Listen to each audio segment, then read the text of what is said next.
Hello friends, welcome to the class Indian Polity presented by Sangati sir.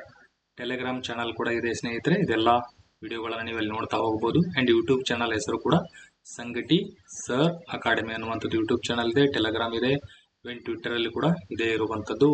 ಇದನ್ನ follow ಆಗ್ತಾ ಹೋಗಿ. Normally Indian polity ಅಂದ ತಕ್ಷಣ ತುಂಬಾ ಜಾಸ್ತಿ ಚಾಪ್ಟರ್ಗಳು ಬರ್ತಾ ಹೋಗ್ತದೆ. ಅದರಲ್ಲಿ ಜಾಸ್ತಿ ಕಾನ್ಸೆಪ್ಟ್ಗಳಿದೆ. ಒಂದು ಚಾಪ್ಟರ್ ಓದ್ತಾ ಹೋದಂಗೆ ನಂತರಗಳಲ್ಲಿ ಬರುವಂತಹ ಚಾಪ್ಟರ್ಗಳಲ್ಲಿ ಮರಿತಾ ಹೋಗ್ತಾ ಇರ್ತೀವಿ.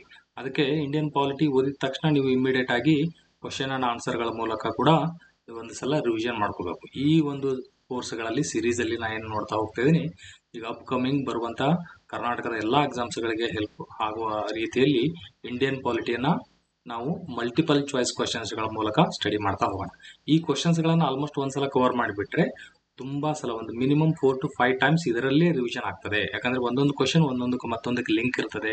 ನಾನು ಇಲ್ಲಿ ಕ್ವಶನ್ಸ್ಗಳನ್ನ ಕೇಳ್ತಾ ಹೋಗ್ತಿರ್ತೀನಿ, ನೀವು ಕಮೆಂಟ್ ಸೆಕ್ಷನ್ ಅಲ್ಲಿ ನಾನು ಕೇಳಿದಂತ ಕ್ವಶನ್ಸ್ಗಳಿಗೆ ಸ್ವಲ್ಪ ಉತ್ತರವನ್ನ ಕೊಡ್ತಾ ಹೋಗ್ತಾ ಇರಿ. ಅಂಡ್ ಈ ಕ್ವಶನ್ ಓದಿದ ತಕ್ಷಣ ನೀವು ಪಾಸ್ ಮಾಡಿ ಆ ಕಮೆಂಟ್ ಸೆಕ್ಷನ್ ಆನ್ಸರ್ ಆಗ್ತಾ ಹೋಗಿ.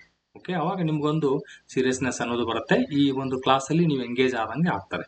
ಸೊ ಫಸ್ಟ್ ಕ್ವಶನ್ ಏನ್ ಹೇಳ್ತದೆ ಸ್ನೇಹಿತರೆ, ಇದೇ ರೀತಿ ನಾವು ಎಲ್ಲ ಇಂಡಿಯನ್ ಪಾಲಿಟಿ ಒಂದಿಷ್ಟು ನಿಯರ್ಲಿ ಒಂದು 500 ಆ ತರ ಕ್ವಶನ್ಸ್ ಗಳನ್ನ ಮುಗಿಸಿದ ಮೇಲೆ ಇಂಡಿಯನ್ ಎಕನಾಮಿಯನ್ನ ಹೇಳೋಣ. ಅದರಲ್ಲಿ ಕರ್ನಾಟಕ ಎಕನಾಮಿ ಎಲ್ಲ ಕವರ್ ಆಗ್ತದೆ. ನಂತರದಲ್ಲಿ ಸೈನ್ಸ್ ಅಂಡ್ ಟೆಕ್ನಾಲಜಿ, ನಂತರ ಇಂಡಿಯನ್ ಹಿಸ್ಟ್ರಿ, ಕರ್ನಾಟಕ ಹಿಸ್ಟ್ರಿ, ಈ ರೀತಿ ಎಲ್ಲಾ ಸಬ್ಜೆಕ್ಟ್ ಗಳನ್ನ ಕಂಪ್ಲೀಟ್ ಆಗಿ ಕವರ್ ಮಾಡ್ತಾ ಹೋಗ್ತೀನಿ. ಫಸ್ಟ್ ಗೆ ನಾವು ಇಂಡಿಯನ್ ಪಾಲಿಟಿ, ನಂತರದಲ್ಲಿ ಇಂಡಿಯನ್ ಎಕನಾಮಿ ಎರಡನ್ನ ಮುಗಿಸೋಣ. ಸೊ ತುಂಬಾ ಮೋಸ್ಟ್ ಆಫ್ ದ ಎಕ್ಸಾಮ್ಸ್ ಗಳಲ್ಲಿ ಇಂಡಿಯನ್ ಪಾಲಿಟಿ ಅಂತೂ 15 ರಿಂದ 20 ಕ್ವಶನ್ ಬಂದೇ ಬರ್ತದೆ.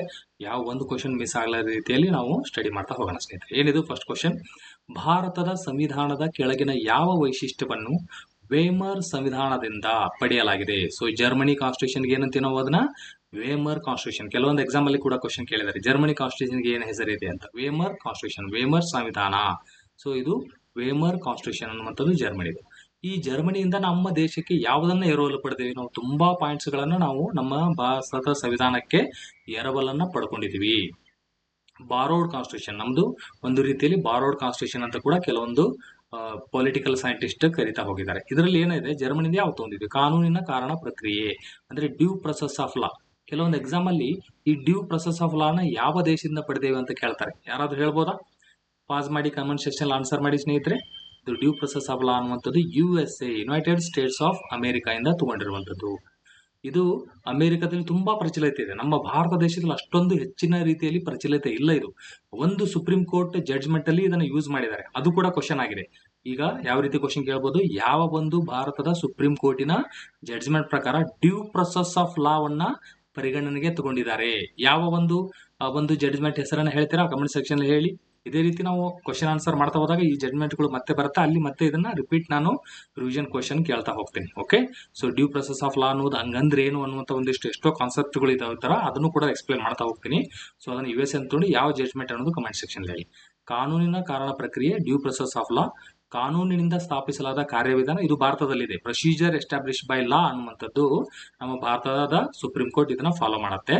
ಸೊ ಇದು ನಂತರದಲ್ಲಿ ತುರ್ತು ಪರಿಸ್ಥಿತಿಯ ಸಂದರ್ಭದಲ್ಲಿ ಮೂಲಭೂತ ಹಕ್ಕುಗಳ ಅಮಾನತು. ನಮ್ಮ ತುರ್ತು ಪರಿಸ್ಥಿತಿ ಆರ್ಟಿಕಲ್ ಯಾವುದು ಸ್ನೇಹಿತರೆ ಹೇಳ್ಬೋದಾ ಕಮೆಂಟ್ ಸೆಕ್ಷನ್ ಅಲ್ಲಿ? ಕೇಳಿದ ತಕ್ಷಣ ನೆನಪಾಗಬೇಕು. ನೆನಪಾಗ್ತಾ ಇಲ್ಲ ಅಂತಂದ್ರೆ ನೀವು ಮರಿತಾ ಹೋಗ್ತಿದ್ರಿ ಅಥವಾ ರಿವಿಷನ್ ಮಾಡಿಲ್ಲ ಅನ್ನಂಗೆ. ಸೊ ಇದನ್ನ ನೆನ್ಪಿಡಕ್ ಪ್ರಯತ್ನ ಮಾಡಿ ಸ್ನೇಹಿತರೆ. 352 ಆರ್ಟಿಕಲ್ ಇವೆಲ್ಲ ಹೇಳೋಣ, ಮತ್ತೆ ಬರ್ತದೆ. ಇದೆಲ್ಲ ಕಂಪ್ಲೀಟ್ ಆಗಿ ಚಾಪ್ಟರ್ ವೈಸ್ ನಾನು ಹೇಳ್ತಾ ಹೋಗ್ತೇನೆ. ಇದರಲ್ಲಿ 352 ಆರ್ಟಿಕಲ್ ತುರ್ತು ಪರಿಸ್ಥಿತಿ ಮೊದಲೇ 19ನೇ ಆರ್ಟಿಕಲ್ ಅಲ್ಲಿ ಏನಿದೆಯಲ್ಲ ಮೂಲಭೂತ ಹಕ್ಕುಗಳಂತ ಬರ್ತಾವು, ಅವನ್ನ ಅಮಾನತು ಮಾಡುವಂತದ್ದು.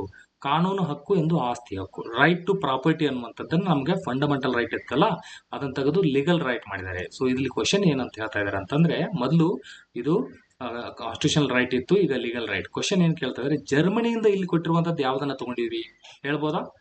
ಪಾಸ್ ಮಾಡಿ ಆನ್ಸರ್ ಮಾಡ್ತಾ ಹೋಗಿ. ಇದು ಸರಿಯಾದ ಉತ್ತರ. ತುರ್ತು ಪರಿಸ್ಥಿತಿಯ ಸಂದರ್ಭದಲ್ಲಿ ಮೂಲಭೂತ ಹಕ್ಕುಗಳನ್ನು ಅಮಾನತು ಮಾಡುವಂತ ಪ್ರಕ್ರಿಯೆನ ಜರ್ಮನಿ ಕಾನ್ಸ್ಟಿಟ್ಯೂಷನ್ ಇಂದ. ಕೆಲವೊಂದ್ಸಲ ಎಕ್ಸಾಮ್ ಅಲ್ಲಿ ಏನ್ ಕೇಳಿದ್ದಾರೆ, ನಾವು ನಮ್ಮ ದೇಶದ ಎಮರ್ಜೆನ್ಸಿ ಅನ್ನುವಂಥದ್ದು ಪಾಯಿಂಟ್ ಏನಿದೆಯಲ್ಲ, ಅದನ್ನ ಯಾವ ಒಂದು ದೇಶದಿಂದ ಎರವಲು ಪಡೆದಿವಿ ಅಂದ್ರೆ ಜರ್ಮನಿ ಅಂತ ಹೇಳ್ತೀವಿ. ಬಟ್ ಕೆಲವೊಂದು ಆಪ್ಷನ್ಸ್ ಗಳಲ್ಲಿ ಜರ್ಮನಿ ಕೊಟ್ಟಿರಲ್ಲ ನಿಮ್ಗೆ. ಅವಾಗ 1935 ಕೊಡ್ತಾರೆ. ಅದೆಲ್ಲ ಹೇಳ್ತೀನಿ, ಎಲ್ಲಾ ಕಾಯ್ದೆಗಳನ್ನ ನಿಮ್ಗೆ ಡೀಟೇಲ್ ಎಕ್ಸ್ಪ್ಲೇನ್ ಮಾಡ್ತಾ ಹೋದಾಗ 1935 ಆ ಕಾಯ್ದೆ ಏನಿದೆಯಲ್ಲ ಸ್ನೇಹಿತರೆ, ಆ 1935 ಕಾಯ್ದೆಯಲ್ಲಿ ಅಲ್ಲಿ ಕೊಟ್ಟಿರುವಂತದ್ದು ಎಮರ್ಜೆನ್ಸಿ ಪ್ರೊವಿಷನ್ ಅಲ್ಲಿ ತಗೊಂಡಿ ನಾವು ಆಕ್ಚುಲಿ. ಬಟ್ ಈ ವೇಮರ್ ಕಾನ್ಸ್ಟಿಟ್ಯೂಷನ್ ಏನ್ ತಗೊಂಡಿವಿ, ವೇಮರ್ ಕಾನ್ಸ್ಟಿಟ್ಯೂಷನ್ ಜರ್ಮನಿಯಿಂದ ತಗೊಂಡಿರುವಂತದ್ದು ತುರ್ತು ಪರಿಸ್ಥಿತಿ ಸಂದರ್ಭದಲ್ಲಿ 19ನೇ ಆರ್ಟಿಕಲ್ ಇರುವಂತಹ ಮೂಲಭೂತ ಹಕ್ಕುಗಳನ್ನ ಸಸ್ಪೆಂಡ್ ಮಾಡೋದು, ಅಮಾನತು ಮಾಡೋದು, ಈ ಪಾಯಿಂಟ್ ಮಾತ್ರ ತಗೊಂಡಿದೀವಿ ನಾವು. ಓಕೆ, ಸೊ ಇದು ಜರ್ಮನಿದ ಯಾವ ತಗೊಂಡು ಈ ಪಾಯಿಂಟ್ ಈ ತರ ನೆನ್ಪಿಡ್ಬೇಕು ನೀವು. ನಂತರದಲ್ಲಿ ಇಲ್ಲಿ ಏನ್ ಕೇಳಿದಾರೆ, ಇದು ಚೆನ್ನಾಗಿದೆ ನೋಡಿ ಕ್ವಶನ್, ಈ ತರ ಸ್ವಲ್ಪ ಇನ್ ಡೆಪ್ತ್ ಆಗಿ ಕೇಳ್ತಾ ಹೋಗ್ತಾರೆ. ಆರ್ಟಿಕಲ್ 356 ಏನಿದು, article 356 president rule, 352 national emergency. Okay, so ಈ ಎರಡು ಆರ್ಟಿಕಲ್ಗೆ ಸಂಬಂಧಪಟ್ಟಂಗೆ ಇಲ್ಲಿ ಕೊಟ್ಟಿರುವಂತಹ 4 ಆಪ್ಷನ್ ಅಲ್ಲಿ ಯಾವುದು ನಿಜ, ಯಾವುದು ಸರಿಯಾಗಿದೆ ಅಂತ ಕೇಳಿದ್ದಾರೆ. Which among the following is true, ಯಾವುದು ಸರಿಯಾದ ಉತ್ತರ ಅಂತ. ಆರ್ಟಿಕಲ್ 356 ಅಡಿಯಲ್ಲಿ ಅಂದ್ರೆ ಪ್ರೆಸಿಡೆಂಟ್ ರೂಲ್ ಅಲ್ಲಿ ಗರಿಷ್ಠ 3 ವರ್ಷ ಇರುತ್ತೆ. ಆರ್ಟಿಕಲ್ 350 ಪ್ರಕಾರ ಗರಿಷ್ಠ ಅದು ಅನಿರ್ದಿಷ್ಟ ಎಷ್ಟು ಬೇಕಾದಷ್ಟು ವರ್ಷ ನಾವು ಎಮರ್ಜೆನ್ಸಿನ ಹೂಡಿಕೆ ಮಾಡಬಹುದು ಅಂತ ಹೇಳ್ತಾ ಇದ್ದಾರೆ. ಇದು ಸರಿನಾ, ಕರೆಕ್ಟ್ ಆಗಿದೆಯಾ ಅನ್ನೋದನ್ನ ಹೇಳ್ಬೇಕು. ಇಲ್ಲಿ ಆರ್ಟಿಕಲ್ 352 ಅಡಿಯಲ್ಲಿ ಗರಿಷ್ಠ 3 ವರ್ಷ, ಆರ್ಟಿಕಲ್ 356 ಅಲ್ಲಿ ಅನಿರ್ದಿಷ್ಟವಾಗಿ ಮುಂದುವರಿಬಹುದು ಅಂತ ಉಲ್ಟಾ ಮಾಡಿದ್ದಾರೆ. ಇದ್ರ ಉಲ್ಟಾ ಮಾಡಿದ್ದಾರೆ, ಇದು ಸರಿನಾ ಅನ್ನೋದು ಹೇಳ್ಬೇಕು ನೀವು. ಆರ್ಟಿಕಲ್ 356 ಮತ್ತು 352 ಏನಿದೆಯಲ್ಲ, ಇದರಲ್ಲಿ ಎರಡಕ್ಕೂ ಕೂಡ ಗರಿಷ್ಠ ಅವಧಿ 3 ವರ್ಷ. ಅಂದ್ರೆ ಒಂದು ಸಲ ಈ ಎಮರ್ಜೆನ್ಸಿನ ಹೇರಿದಾಗ 356 ಮೂಲಕ 352 ಮೂಲಕ ಅದು ಅನಿರ್ದಿಷ್ಟವಾಗಿ ಇರುತ್ತಾ ಅಥವಾ 3 ವರ್ಷ ಇರ್ತದ, ಇಲ್ಲಿ ಪಾಯಿಂಟ್ ಅನ್ನ, ಇದು ಮ್ಯಾಲಿನ ಯಾವುದೋ ಅಲ್ಲ, ಇನ್ನೂ ಬೇರೆ ಇದೆ ಅಂತ ಪಾಸ್ ಮಾಡಿ ಆನ್ಸರ್ ಮಾಡಬಹುದಾ? ಇದಕ್ಕೆ ಸರಿಯಾದ ಉತ್ತರ ಯಾವುದು? ಎಸ್, ನೋಡಿ ಇಲ್ಲಿ ಎಕ್ಸ್ಪ್ಲೇನ್ ಮಾಡ್ತೀನಿ ಸ್ನೇಹಿತರೆ. ಈಗ ನಿಮ್ಗೆ ಆರ್ಟಿಕಲ್ ಇದು ಸಿಂಪಲ್ ಆಗಿ ಈ ಆರ್ಟಿಕಲ್ಗಳು ಯಾವ ಅಂತ ಕೂಡ ಕೇಳ್ತಾರೆ. ವೆರಿ ಸಿಂಪಲ್, 352 ಹೇಳ್ತೀರಿ, ಅದಕ್ಕೆ +4 ಮಾಡಿದಾಗ 356 ಬರುತ್ತೆ, ಇದಕ್ಕೆ ಮತ್ತೆ +4 ಮಾಡಿದಾಗ 360 ಬರುತ್ತೆ. ಓಕೆ, ಈ ತರದ್ದು ಇಲ್ಲಿ ಏನ್ ನೆನ್ಪಿಡ್ಬೇಕಂದ್ರೆ ನೀವು, ಇದಕ್ಕೆ ಏನ್ ಕೇಳ್ತಾ ಇದಾರೆ ಅವರು, 356 ಅಡಿಯಲ್ಲಿ 3 ವರ್ಷ ಅಂತ ಹೇಳಿದ್ದಾರೆ. ಎಸ್, ಇದು ಒಂದಕ್ಕೆ ಮಾತ್ರ 3 ವರ್ಷ ಸ್ನೇಹಿತರೆ, ನೆನ್ಪಿಡ್ಲಿ. ಇದಕ್ಕೆ ಎಷ್ಟಿದೆ? 3 ವರ್ಷ. 3 ವರ್ಷ. ಇದನ್ನ ಅಂದ್ರೆ ಒಂದು ಸಲ ಎಮರ್ಜೆನ್ಸಿ ಹೇರಿದ ಮೇಲೆ ಗರಿಷ್ಠ ಎಷ್ಟುವರೆಗೂ ಮುಂದುವರಿಸಬಹುದು? 3 ವರ್ಷ. ಇದನ್ನ ಎಷ್ಟು ಏರಿಸಬಹುದು? 352ನೇ ಆರ್ಟಿಕಲ್ ಇದನ್ನ ಅನಿರ್ದಿಷ್ಟಾವಧಿವರೆಗೆ ಏರಿಸಬಹುದು. ಇದನ್ನ ಅನಿರ್ದಿಷ್ಟಾವಧಿ ಎಷ್ಟು ವರ್ಷ ಬೇಕಾದಷ್ಟು, ಅದಕ್ಕೆ ಒಂದಿಷ್ಟು ಕಂಡೀಷನ್ ಅದು. ಬಟ್ ಮ್ಯಾಕ್ಸಿಮಮ್ ಟೈಮ್ ಪೀರಿಯಡ್ ಎಷ್ಟು ಅಂದ್ರೆ ಅನಿರ್ದಿಷ್ಟ. 360 ಆರ್ಟಿಕಲ್ ಹಣಕಾಸು ತುರ್ತು ಪರಿಸ್ಥಿತಿ, ಅದು ಕೂಡ ಅನಿರ್ದಿಷ್ಟ. ಈ ತರ ಕ್ವಶನ್ ಕೇಳ್ತಾರೆ. ಓಕೆ, ಸೊ ಅನಿರ್ದಿಷ್ಟ ಆಗ್ತವಲ್ಲ. ಈಗ ಎಮರ್ಜೆನ್ಸಿ ಹೇರ್ತಾರಲ್ಲ, ಹೇರಿದಾಗ ಎಷ್ಟು ತಿಂಗಳ ಒಳಗಾಗಿ ನಾವು ಪಾರ್ಲಿಮೆಂಟಿನ ಅನುಮತಿನ ಪಡಿಬೇಕು ಅಂತ ಕೂಡ ಕ್ವಶನ್ ಕೇಳಿದ್ದಾರೆ. ಓಕೆ, ಸೊ ಅದನ್ನ ಹೇಳೋಣ. ಬಟ್ ಇದ್ರ ಪ್ರಕಾರ ಏನಾಯ್ತು, ಈಗ 356 ಅನ್ನೋದು 3 ವರ್ಷ. ಇಲ್ಲಿ ಆರ್ಟಿಕಲ್ 356 ಪ್ರಕಾರ 3 ವರ್ಷ, ಆರ್ಟಿಕಲ್ 352 ಪ್ರಕಾರ ಅನಿರ್ದಿಷ್ಟ. ಸೊ ಸರಿಯಾದ ಉತ್ತರ A option is the right answer. ಗೊತ್ತಾಗ್ತಿದೆಯಲ್ಲ? ಈ ರೀತಿ ಕನ್ಫ್ಯೂಸ್ ಮಾಡ್ತಾರೆ ನೋಡಿ. ಇಲ್ಲಿ 352ಗೆ 3 ವರ್ಷ ಅಂತ ಕೊಟ್ಟಿದ್ದಾರೆ, ಅಲ್ಲ, 352ಗೆ ಅನಿರ್ದಿಷ್ಟ ಅವಧಿ, 356ಗೆ 3 ವರ್ಷ. ಇನ್ನೊಂದು ರೀತಿ ಏನ್ ಕೇಳ್ತಾರೆ, ಒಂದು ಸಲ ಎಮರ್ಜೆನ್ಸಿನ ಹೇರಿದ ಮೇಲೆ ಪಾರ್ಲಿಮೆಂಟಿನ ಅನುಮತಿ ಎಷ್ಟು ತಿಂಗಳ ಒಳಗಾಗಿ ಪಡಿಬೇಕು? ಮೊದಲೇನಿತ್ತು, ಒರಿಜಿನಲ್ ಕಾನ್ಸ್ಟಿಟ್ಯೂಷನ್ ಅಲ್ಲಿ ಎಲ್ಲದಕ್ಕೂ 2 ತಿಂಗಳ ಒಳಗಾಗಿ ಪಡಿಬೇಕು ಅಂತಿತ್ತು. ಎಲ್ಲಾ 3 ಎಮರ್ಜೆನ್ಸಿಯನ್ನು ಕೂಡ ಹೇರಿದಾಗ ಎಲ್ಲದಕ್ಕೂ 2 ತಿಂಗಳ ಒಳಗಾಗಿ ಅನುಮತಿ ಪಡಿಬೇಕಂತಿತ್ತು.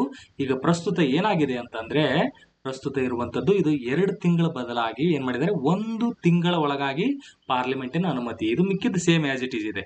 352ನೇ ಆರ್ಟಿಕಲ್ ಅಲ್ಲಿ ಯಾವುದೇ ಒಂದು ರಾಜ್ಯ, ಈಗ ಕರ್ನಾಟಕದ ಮೇಲೆ ರಾಷ್ಟ್ರಪತಿ ಆಡಳಿತ ಹೇಳಿದ್ರು.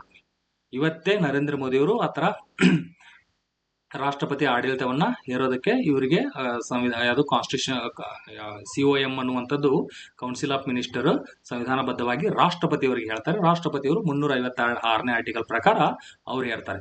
ಸ್ವಂತವಾಗಿ ಅವ್ರು ತಗೊಳ್ಳಲ್ಲ. ಆಕ್ಚುಲಿ ಒಂದು ರಾಜ್ಯದ ಗವರ್ನರ್ ಒಂದು ರಿಪೋರ್ಟ್ ಅನ್ನ ಕೊಡ್ತಾರೆ. ಆ ರಿಪೋರ್ಟ್ ಅನ್ನು ನೋಡಿಬಿಟ್ಟು ಆ ರಾಷ್ಟ್ರಪತಿಯವರು ಒಂದು 356ನೇ ಆರ್ಟಿಕಲ್ ಪ್ರಕಾರ ರಾಷ್ಟ್ರಪತಿ ಆಡಳಿತ ಹೇಳ್ತಾರೆ. ಸೊ ಈ ಗವರ್ನರ್ ಅವರಿಗೆ ಆ ರಿಪೋರ್ಟ್ ಅನ್ನ ಕೊಟ್ಟ ತಕ್ಷಣ ಹೇರ್ಲೇಬೇಕಂತಿದೆ ಏನಿಲ್ಲ. ಗವರ್ನರ್ ರಿಪೋರ್ಟ್ ಕೊಡಿದಾಗ ನೋಡ್ಬಿಟ್ಟು ಇದು ಸರಿ ಅನ್ಸಿಲ್ಲ ಅಂತ ಬಿಟ್ಟು ಬಿಡ್ಬೋದು. ಅಥವಾ ರಾಷ್ಟ್ರಪತಿ ಆ ರಾಜ್ಯದಲ್ಲಿ ರಾಷ್ಟ್ರಪತಿ ಆಡಳಿತವನ್ನ ಹೇರಬೇಕಾದ್ರೆ ಕರ್ನಾಟಕದ ಮೇಲೆ ಆ ಗವರ್ನರ್ ರಿಪೋರ್ಟ್ ಬೇಕೇ ಬೇಕಾ? ಅವಶ್ಯಕತೆ ಇಲ್ಲ. ಅದನ್ನು ಕೂಡ ಕ್ವಶನ್ ಕೇಳ್ತಾರೆ. ಗವರ್ನರ್ ರಾಷ್ಟ್ರಪತಿಯವರಿಗೆ ರಿಪೋರ್ಟ್ ಕೊಟ್ರೆ ಅದು ಬೈಂಡಿಂಗ್ ಇರಲ್ಲ. ಅದಕ್ಕೆ ಆ ರಿಪೋರ್ಟ್ ಕೊಟ್ಟ ತಕ್ಷಣ ರಾಷ್ಟ್ರಪತಿ ಆಡಳಿತ ಹೇರ್ಲೇಬೇಕಂತ ಏನಿಲ್ಲ. ಅಕಸ್ಮಾತ್ ಆ ರಿಪೋರ್ಟ್ ಕೊಟ್ಟ ಮೇಲೆ ಹೇರ್ಬೇಕು ಅನ್ನೋದಿಲ್ಲ. ರಾಷ್ಟ್ರಪತಿ ಅನಿಸ್ತಾ ಅಂದ್ರೆ ಹೇರ್ಬೋದು. ಬಟ್ ಅವ್ರು ಯಾವಾಗ್ಲೂ ಕೌನ್ಸಿಲ್ ಆಫ್ ಮಿನಿಸ್ಟರ್, ಕೇಂದ್ರದ ಕ್ಯಾಬಿನೆಟ್ ಮಂತ್ರಿಗಳೇನಿರುತ್ತಲ್ಲ ಅವ್ರದ್ದು ಒಂದು ರಿಕಮೆಂಡೇಶನ್ ಮೇಲೆ, ಶಿಫಾರಸಿನ ಮೇಲೆ ಹೇರ್ತಾರೆ. ಸೊ ಇದು 2 ತಿಂಗಳ ಒಳಗಾಗಿ ಪಾರ್ಲಿಮೆಂಟಿನ ಅನುಮತಿ ಪಡಿಬೇಕು.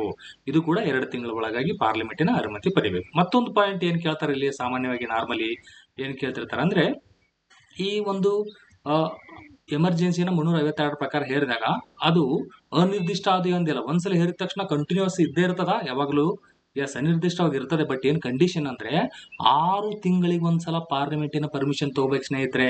ಎಷ್ಟು ತಿಂಗಳಿಗೊಂದ್ಸಲ? 6 ತಿಂಗಳಿಗೆ ಒಂದ್ಸಲ ಪ್ರತಿ ಸಲ ತಗೊಂತಾ ಇರ್ಬೇಕು. ಎಷ್ಟು ಬೇಕಾದಷ್ಟು ವರ್ಷ ಹೋಗ್ಬೋದು. ನ್ಯಾಷನಲ್ ಎಮರ್ಜೆನ್ಸಿ ಬೇಕಾದ್ರೆ ಬೇಕಾದಷ್ಟು ವರ್ಷ ಹೋಗ್ಬೋದು. ಬಟ್ 6 ತಿಂಗಳಿಗೊಮ್ಮೆ ಪರ್ಮಿಷನ್ ತಗೋಬೇಕು. ಯಾರ್ದು? ಪಾರ್ಲಿಮೆಂಟಿನ ಅನುಮತಿಯನ್ನ ಪಡಿಬೇಕು. ಓಕೆ, ಅಂದ್ರೆ ಸರ್ಕಾರ ಇರ್ತದಲ್ಲ, ಈ ಸರ್ಕಾರ, ಈಗ ಇಂದಿರಾ ಗಾಂಧಿ ಸರ್ಕಾರ ಇತ್ತು, ನ್ಯಾಷನಲ್ ಎಮರ್ಜೆನ್ಸಿ ಹೇರಿತು. ಅವ್ರು ಹೇರಿದ ತಕ್ಷಣ ಇಂದಿರಾ ಗಾಂಧಿ ಎಷ್ಟು ಬೇಕಾದಷ್ಟು ವರ್ಷ ಮುಂದುವರಿಸ್ಬಿಡ್ತಾರ? ಎಸ್, ವರಿಸಬಹುದು, ಹೇಳ್ಬೋದು, ರಾಷ್ಟ್ರಪತಿ ಮೂಲಕ ಹೇರಿಸಿ. ಬಟ್ 6 ತಿಂಗಳಿಗೊಂದ್ಸಲ ಪಾರ್ಲಿಮೆಂಟ್ ಎಲ್ಲ ಪರ್ಮಿಷನ್ ತಗೋಬೇಕು. ಓಕೆ, ಸೊ ಯಾವ ಮೆಜಾರಿಟಿ ಇರ್ತದೆ ಸ್ನೇಹಿತರೆ? ಮೆಜಾರಿಟಿ ಯಾವುದು? Yes, it is a special ಮೆಜಾರಿಟಿಯಲ್ಲಿ ತಗೋಬೇಕು. 6 ತಿಂಗಳಿಗೊಂದ್ಸಲ ಪರ್ಮಿಷನ್, ಸ್ಪೆಷಲ್ ಮೆಜಾರಿಟಿ. ಇವೆಲ್ಲ ಮೆಜಾರಿಟಿ ಟೈಪ್ಸ್ ಅನ್ನ ನಾನು ಹೇಳ್ತೀನಿ ಮತ್ತೆ ಮುಂದಿನ ಕ್ವಶನ್ಸ್ ಗಳಲ್ಲಿ, ಅಲ್ಲಿ ತಗೋಬೇಕಾಗತ್ತೆ. ಇದಕ್ಕೆ 356ಕ್ಕೆ ರಾಜ್ಯದಲ್ಲಿ ಆಡಳಿತ ಹೇಳ್ತಾರಲ್ಲ ರಾಷ್ಟ್ರಪತಿ, ಅದಕ್ಕೂ ಕೂಡ 6 ತಿಂಗಳಿಗೊಂದ್ಸಲ ಪರ್ಮಿಷನ್ ತಗೋಬೇಕು. ರಾಷ್ಟ್ರಪತಿ ಆಡಳಿತ ಮುಂದುವರಿಸಬೇಕಂದ್ರೆ 6 ತಿಂಗಳಿಗೊಂದ್ಸಲ ಪರ್ಮಿಷನ್ ತಗೋಬೇಕು. ಬಟ್ ಇದು ಫೈನಾನ್ಸ್ ಎಮರ್ಜೆನ್ಸಿ ಏನಿರ್ತಲ್ಲ, ಹಣಕಾಸಿನ ತುರ್ತು ಪರಿಸ್ಥಿತಿ, ಅದಕ್ಕೆ ಅವಶ್ಯಕತೆ ಇಲ್ಲ.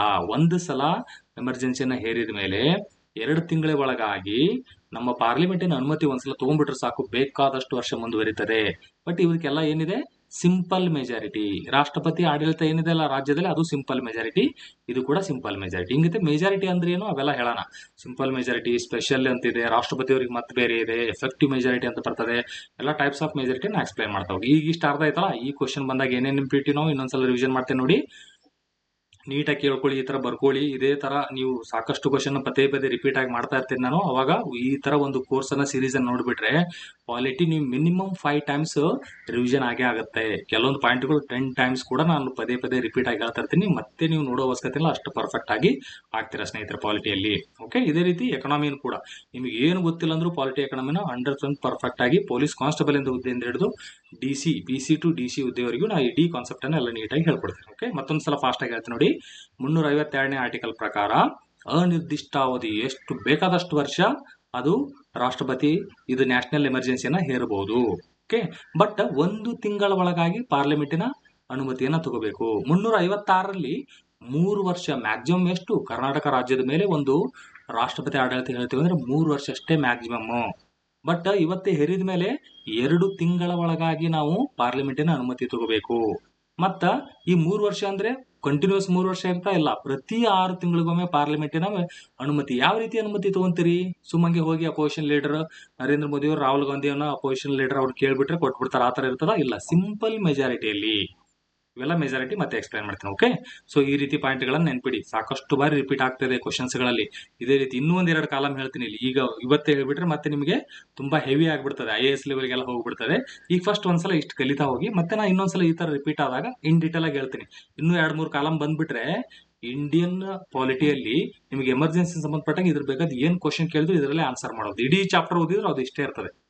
ಓಕೆ, ಆ ರೀತಿ ಎಲ್ಲ ಹೇಳ್ತಾ ಹೋಗ್ತೀನಿ. ಬಟ್ ಇಷ್ಟು ನೆನ್ಪಿಟ್ಕೊಳ್ಳಿ. 360 ಆರ್ಟಿಕಲ್ ಪ್ರಕಾರ 2 ತಿಂಗಳ ಒಳಗಾಗಿ ಅನುಮತಿ ತಗೋಬೇಕು. ಅನಿರ್ದಿಷ್ಟಾವಧಿ ಇರ್ತದೆ. 6 ತಿಂಗಳಿಗೊಮ್ಮೆ ತಗೊಳ್ಳುವಂತ ಅವಶ್ಯಕತೆ ಇಲ್ಲ, ಸಿಂಪಲ್ ಮೆಜಾರಿಟಿ ಇದ್ರೆ ಸಾಕು. ಓಕೆ, ಸೊ ಇವಿನ್ ಡೀಟೇಲ್ ಆಗಿ ಮತ್ತೆ ನೋಡೋಣ.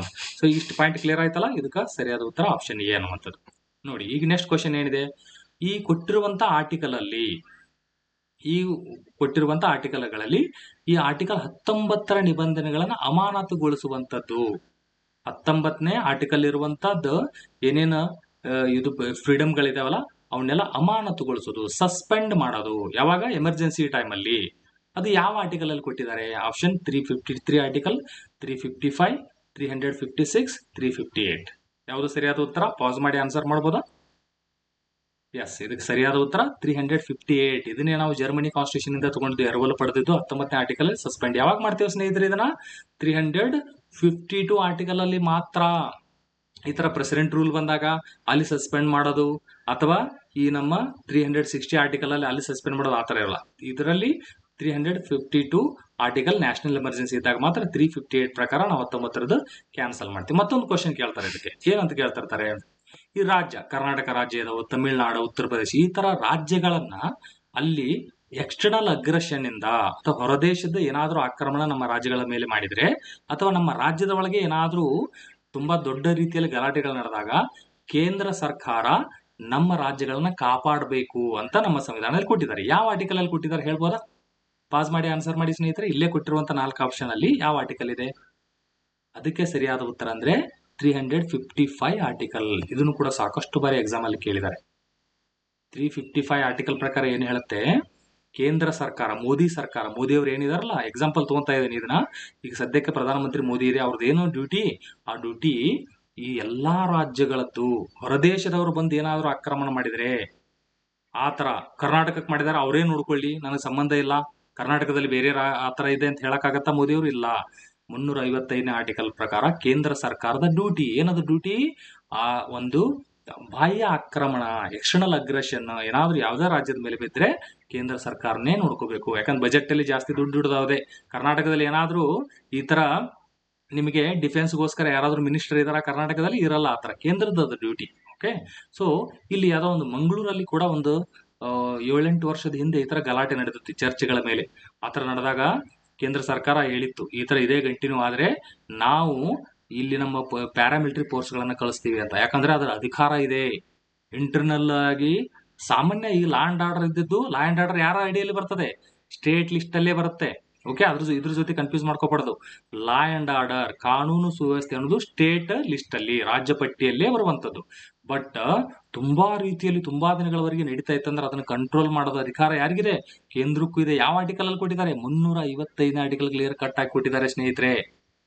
ಸಾಮಾನ್ಯ ರೀತಿಯಲ್ಲಿ ಕಾನೂನು ಸುವ್ಯವಸ್ಥೆಯನ್ನ ಹಾಳಾದಾಗ ಇಮಿಡಿಯೇಟ್ ಬರ್ಬೇಕಾಗಿಲ್ಲ. ಅವರು ಫಸ್ಟ್ ನೋಡ್ತಾರೆ, ಅಬ್ಸರ್ವ್ ಮಾಡ್ತಿರ್ತಾರೆ, ಇವ್ರು ಕಂಟ್ರೋಲ್ ಮಾಡ್ಲಿಕ್ಕೆ ಅಂದ್ರೆ ಅವಾಗ ನಾವು ಬರ್ತೀವಿ ಅಂತ ಹೇಳ್ತಾರೆ. ಸೊ ಅದಕ್ಕೆ ಆತರ ಬಂದ್ರೆ ಏನಾಗುತ್ತೆ, ಆ ರಾಜ್ಯಕ್ಕೆ ಅಸಹ್ಯ ಆಗುತ್ತೆ. ಯಾಕಂದ್ರೆ ಆ ರಾಜ್ಯದ ಪೊಲೀಸ್ ಫೋರ್ಸ್ ಕಂಪ್ಲೀಟ್ ಆಗಿ ಅದನ್ನ ತಡೆಗಟ್ಟಕ್ ಆಗ್ಲಿಲ್ಲ ಅನ್ನೋದಾಗತ್ತೆ. ಅದಕ್ಕೆ ಅದು ಬರೋದ್ರೊಳಗಾಗಿ ಇವರು ಮ್ಯಾನೇಜ್ ಮಾಡ್ಕೊಂಡ್ ಬರ್ತಾರೆ, law and order situation control ತಗೊಂತಾರೆ. ಯಾಕಂದ್ರೆ ಸ್ಟೇಟ್ ಲಿಸ್ಟ್ ಅಲ್ಲಿ ಇರೋದನ್ನ ರಾಜ್ಯ ನೋಡಬೇಕು. ಬಟ್ 355ರ ಪ್ರಕಾರ ಕೇಂದ್ರದ ಒಂದು ಡ್ಯೂಟಿ ಅದು ಏನಿದೆ, ಡ್ಯೂಟಿ ಬಾಹ್ಯ ಆಕ್ರಮಣದಿಂದ, ಬಾಹ್ಯ ಆಕ್ರಮಣ ಎಕ್ಸ್ಟರ್ನಲ್ ಅಗ್ರೆಷನ್ ಮತ್ತು ಆಂತರಿಕವಾಗಿ ಏನಾದ್ರೂ ಗಲಭೆ ಇದ್ರೆ ಅದಕ್ಕೂ ಕೂಡ ಬರ್ಬೋದು. ಬಟ್ ಸಣ್ಣ ಪುಟ್ಟ ಏನಾದ್ರೂ ಆದ ತಕ್ಷಣ ಓಡಿ ಬರೋದು ಹಂಗಲ್ಲ. ಓಕೆ, ಈ ಪಾಯಿಂಟ್ ನೆನ್ಪಿಟ್ಕೊಳ್ಳಿ. ರೈಟ್, ಈ ರೀತಿ ಕ್ವಶನ್ಸ್ ಬರ್ತಿರ್ತಾವೆ, ಎಲ್ಲ ನೆನ್ಪಿಡ್ಬೇಕು ನಿಮ್ಗೆ. ಭಾರತದಲ್ಲಿ ಯಾವ ರೀತಿಯ ತುರ್ತು ಪರಿಸ್ಥಿತಿಯನ್ನು ಗರಿಷ್ಠ ಬಾರಿ ವಿಧಿಸಲಾಗಿದೆ? ಈಗ ನಾವೇನ್ ಹೇಳಿದ್ವಿ, ನ್ಯಾಷನಲ್ ಎಮರ್ಜೆನ್ಸಿ ಇದೆ 352ನೇ ಆರ್ಟಿಕಲ್, ಫೈನಾನ್ಷಿಯಲ್ ಎಮರ್ಜೆನ್ಸಿ ಇದೆ 360ನೇ ಆರ್ಟಿಕಲ್, ರೈಟ್. ಇಲ್ಲಿ ಕಾನ್ಸ್ಟಿಟ್ಯೂಷನಲ್ ಎಮರ್ಜೆನ್ಸಿ ಅಥವಾ ಪ್ರೆಸಿಡೆಂಟ್ ರೂಲ್ ಅಂತ ಕರೀತಾರೆ 356. ಸಂವಿಧಾನಿಕ ತುರ್ತು ಪರಿಸ್ಥಿತಿ ಅಂತಾರೆ ಪ್ರೆಸಿಡೆಂಟ್ ರೂಲ್. ಸಂವಿಧಾನದಲ್ಲಿ ಏನಾದ್ರು ಪ್ರೆಸಿಡೆಂಟ್ ರೂಲ್ ಅಂತ ಇದೆಯಾ ಸ್ನೇಹಿತರೆ? ಸಂವಿಧಾನದಲ್ಲಿ ಪ್ರೆಸಿಡೆಂಟ್ ರೂಲ್ ಅಂತ ಕೊಟ್ಟಿರೋಲ್ಲ, ಕಾನ್ಸ್ಟಿಟ್ಯೂಷನಲ್ ಎಮರ್ಜೆನ್ಸಿ ಅಂತಿದೆ. ಬಟ್ ನಾವು ರೂಢಿ ಮಾತಿಯಲ್ಲಿ, ಮಾಧ್ಯಮದವರು ಅಥವಾ ನಾವು ಸಾಮಾನ್ಯ ಜನರು ನಾವೇನಂತಿರ್ತೀವಿ? ಪ್ರೆಸಿಡೆಂಟ್ ರೂಲ್, ರಾಷ್ಟ್ರಪತಿ ಆಡಳಿತ ಅಂತೀವಿ. ರಾಷ್ಟ್ರಪತಿ ಆಡಳಿತ ಅನ್ನುವಂಥದ್ದು ಸಂವಿಧಾನದಲ್ಲಿ ಕ್ಲಿಯರ್ ಕಟ್ ಆಗಿ ಅಕ್ಷರಗಳ ಕೊಟ್ಟಿಲ್ಲ. Constitutional emergency. ಸೊ ಇದು ಪೊಲಿಟಿಕಲ್, ರಾಜಕೀಯ ತುರ್ತು ಪರಿಸ್ಥಿತಿ ಅಂತ. ಇದರಲ್ಲಿ ಜಾಸ್ತಿ ಟೈಮ್ ನಮ್ಮ ದೇಶದಲ್ಲಿ ವಿಧಿಸಿದ್ದು ಯಾವುದು? ಪಾಸ್ ಮಾಡಿ ಆನ್ಸರ್ ಮಾಡಿ ಸ್ನೇಹಿತರೆ ಇದಕ್ಕೆ. ಎಸ್, ಇದು ಜಾಸ್ತಿ ಕೊಟ್ಟಿದ್ದು ಸಾಂವಿಧಾನಿಕ ತುರ್ತು ಪರಿಸ್ಥಿತಿ 356 ಪ್ರೆಸಿಡೆಂಟ್ ರೂಲ್ ಅನ್ನ ಜಾಸ್ತಿ ಹೇರಿದ್ದಾರೆ. ಈ ನ್ಯಾಷನಲ್ ಎಮರ್ಜೆನ್ಸಿ ಎಷ್ಟು ಸಾರ್ತಿ ಹೇರಿದ್ದಾರೆ ಹೇಳ್ಬೋದಾ? ಆನ್ಸರ್ ಮಾಡಿ. ಈ ತರ ಕೇಳಿದ ತಕ್ಷಣ ನೀವು ಪಾಸ್ ಮಾಡಿ ಆನ್ಸರ್ ಮಾಡ್ತಾ ಹೋಗ್ಬೇಕು. ಎಷ್ಟು ಸಾರ್ತಿ ಹೇರಿದ್ದಾರೆ? ಇದು 3 times. ಯಾವ ವರ್ಷ ಅನ್ನೋದು ಕೂಡ ಹೇಳ್ಬೇಕು. ಎಷ್ಟು ಸಾರಿ ಅಂತ ಕೇಳ್ತಾರೆ, ಫಸ್ಟ್ ಯಾವಾಗ ಆಯ್ತು ಅಂತ ಕೇಳ್ತಾರೆ, ರೀಸೆಂಟ್ ಆಗಿ ಲಾಸ್ಟ್ ಯಾವ್ದು, ಲೇಟೆಸ್ಟ್ ಯಾವ್ದು ಅಂತ ಕೇಳ್ತಾರೆ, ಟೋಟಲ್ ಎಷ್ಟು, ಯಾವ್ಯಾವ ವರ್ಷ ಅಂತ ಕೇಳ್ತಾರೆ. 360 ಎಷ್ಟು ಸಾಲಿ ಹೇರಿದೀವಿ? ಅದು 0. ಯಾವಾಗ್ಲೂ ಹೇರೇ ಇಲ್ಲ ನಾವು ಅದನ್ನ. ಓಕೆ, ಸೊ ಇದು ಪೊಲಿಟಿಕಲ್ ಎಮರ್ಜೆನ್ಸಿ ಅನ್ನೋದಂತೂ ಸಂವಿಧಾನದಲ್ಲಿ ಇಲ್ಲ. ಸೊ ಈ ತರ ಪಾಯಿಂಟ್ ಗಳನ್ನ ನೆನ್ಪಿಡಿ ಸ್ನೇಹಿತರೆ. ಸಾಕಷ್ಟು ಬಾರಿ ಕ್ವಶನ್ಸ್ ಗಳನ್ನ ಕೇಳಿದ್ದಾರೆ. ಓಕೆ, ಇದೇ ರೀತಿ ಕೆಲವೊಂದು ಸಾಕಷ್ಟು ಈ ಪಾಯಿಂಟ್ ಗಳನ್ನ ಸಾಕಷ್ಟು ವಿಡಿಯೋಗಳಲ್ಲಿ ನಿಮ್ಗೆ ಹೇಳ್ತಾ ಹೋಗ್ತಿರ್ತೀನಿ. ಈ ತರ ನೀವು ಒಂದು ನಿಯರ್ಲಿ 100 ಸಿರೀಸ್ ಮಾಡ್ಬೇಕು ಅನ್ಕೊಂಡಿದ್ದೀನಿ. ಇದನ್ನ 100 ಆ ತರ ಮಾಡ್ತಾ ಹೋದ್ರೆ ನಿಯರ್ಲಿ 1000 ಕ್ವಶನ್ಸ್ ಆಗ್ತದೆ. 1000 ಕ್ವಶನ್ಸ್ ಪಾಲಿಟಿ, 1000 ಕ್ವಶನ್ಸ್ ಈ ತರ ಎಕನಾಮಿಕ್ಸ್ ನೋಡ್ಕೊಂಡ್ಬಿಟ್ರೆ ಪೂರ್ತಿ ಸಬ್ಜೆಕ್ಟ್ ಕವರ್ ಆಗ್ತದೆ. ಓಕೆ, ಈ ಕ್ಲಾಸ್ ಮುಗಿದ ತಕ್ಷಣ ಈ ಕ್ಲಾಸ್ ಹೇಗಿತ್ತು ಅನ್ನೋದು ನಿಮ್ಮ ಅಭಿಪ್ರಾಯ ತಿಳಿಸಿ ಸ್ನೇಹಿತರೆ. ಮತ್ತೆ ನಿಮ್ಗೆ ಯಾವ ರೀತಿ ಕೋರ್ಸ್ಗಳು ಬೇಕು ಆ ಪಾಯಿಂಟ್ ಗಳನ್ನ ಹೇಳ್ತಾ ಹೋಗಿ. ಸಾಕಷ್ಟು ನಿಮ್ಮ ಸ್ನೇಹಿತರಿಗೆ ಕೂಡ ಇದನ್ನ ಜಾಸ್ತಿ ಶೇರ್ ಮಾಡ್ತಾ ಹೋಗಿ. ಫಸ್ಟ್ ಈ ವಿಡಿಯೋನ ನಾ ಹೇಳುವಂತ ಮಾಹಿತಿ ನಿಮ್ಗೆ ಲೈಕ್ ಆದ್ರೆ ಅದನ್ನ ಲೈಕ್ ಬಟನ್ ಅಂತ ಪ್ರೆಸ್ ಮಾಡ್ತಾ ಹೋಗಿ. ಕಮೆಂಟ್ ಅನ್ನ ಹೇಳಿ, ನಾ ಕೇಳಿದ ಕ್ವಶನ್ ಆನ್ಸರ್ ಹೇಳ್ತಾ ಹೋಗಿ. ಎವ್ರಿ ಡೇ ಕಂಟಿನ್ಯೂಸ್ ಆಗಿ ಕಾನ್ಸ್ಟೆಂಟ್ ಆಗಿ ನಿಮ್ಮ ಈ ಯಾವುದೇ ಸಬ್ಜೆಕ್ಟ್ ಡೆವಲಪ್ ಆಗ್ತಾ ಹೋಗ್ತಾ ಇರಬೇಕು. ಯಾವತ್ತೋ ಒಂದಿನ ಓದಿದ್ವಿ, ಕ್ಲಾಸ್ ತಗೊಂಡಿದ್ವಿ ಅಂತಂದ್ರೆ ಮರೆತು ಹೋಗ್ಬಿಡ್ತದೆ. ಎವ್ರಿ ಡೇ ಕೇಳ್ತಾ ಹೋಗಿ ಸ್ನೇಹಿತರೆ. ಕಂಟಿನ್ಯೂಸ್ ಆಗಿ ಎಕ್ಸಾಮ್ ಆಗೋವರೆಗೂ ನಾನು ಈ ತರ ವಿಡಿಯೋಗಳನ್ನ ಬಿಡ್ತಾ ಇರ್ತೀನಿ. ನೀವು ಅದನ್ನ ನೋಡಿ ನಿಮ್ಮ ಒಂದು ಗುರಿಯನ್ನ ರೀಚ್ ಆಗ್ತಾ ಇರಿ. ಅರ್ಧಂಬರ್ಧ ಓದಿದ್ರೆ ವೇಸ್ಟ್ ಅದು. ಅರ್ಧಂಬರ್ಧ ಓದೋದು ಏನಾದ್ರೂ ಇದ್ರೆ ಅದರ ಕೈ ಬಿಟ್ಟು ಸೀದಾ ಮನೆ ಕಡೆ ಹೋಗ್ಬಿಡ್ಬೇಕು ಅಲ್ವಾ? ಸುಮ್ಮನೆ ಟೈಮ್ ವೇಸ್ಟ್. ಈ ಕಡೆ ಎಕ್ಸಾಮು ಆಗಲ್ಲ, ಆ ಕಡೆ ಮನೆಯಲ್ಲಿ ಪಾಪ ಅವರು ಪೇರೆಂಟ್ಸ್ ಕಾಯ್ತಾ ಇರ್ತಾರೆ, ನನ್ನ ಮಗ ನನ್ನ ಮಗಳು ಏನೋ ಅಧಿಕಾರಿಯಾಗಿ ಬರ್ತಾರೆ ಅಂತ. ನೀವು ಕರೆಕ್ಟ್ ಆಗಿ ಓದ್ಬೇಕು. ಓದಿದ ತಕ್ಷಣ ಈ ತರ ಒಂದಷ್ಟು ಈ ಕ್ವಶನ್ ಸಿರೀಸ್ ಗಳನ್ನ ನೋಡ್ತಾ ಹೋಗಿ ಪರ್ಫೆಕ್ಟ್ ಆಗ್ತಾ ಹೋಗ್ತೀರಿ. ನೀಟಾಗಿ ಹೇಳ್ತೀನಿ ಇದೆಲ್ಲ. ಇವನ್ IAS ಲೆವೆಲ್ವರೆಗೂ ಹೋಗ್ಬೋದು ನೀವು. ಫಸ್ಟ್ ಬರುವಂತ ಈ police constable, PSI, ST, FD ಇವೆಲ್ಲ ಎಕ್ಸಾಮ್ಸ್ ಅನ್ನ ಮುಗಿಸೋಣ. ಇದಾದ ತಕ್ಷಣ ಮತ್ತೆ KS IAS ಲೆವೆಲ್ಗೂ ಕೂಡ ಹೇಳೋಣ. ಓಕೆ, ಕ್ಲಾಸ್ ಹೇಗಿತ್ತು ಅನ್ನೋದನ್ನ ಕಮೆಂಟ್ ಮಾಡ್ತಾ ಹೋಗಿ. Okay, thank you. ಮತ್ತೆ ನೆಕ್ಸ್ಟ್ ಕ್ಲಾಸಲ್ಲಿ ಭೇಟಿಯಾಗೋಣ. ಮತ್ತೆ ಸಾಕಷ್ಟು ವಿಡಿಯೋಗಳನ್ನು ಬಿಡ್ತೀನಿ. ನಿಮ್ಮ ಸ್ನೇಹಿತರಿಗೆ ಕೂಡ ಇದನ್ನು ಶೇರ್ ಮಾಡ್ತಾ ಹೋಗಿ.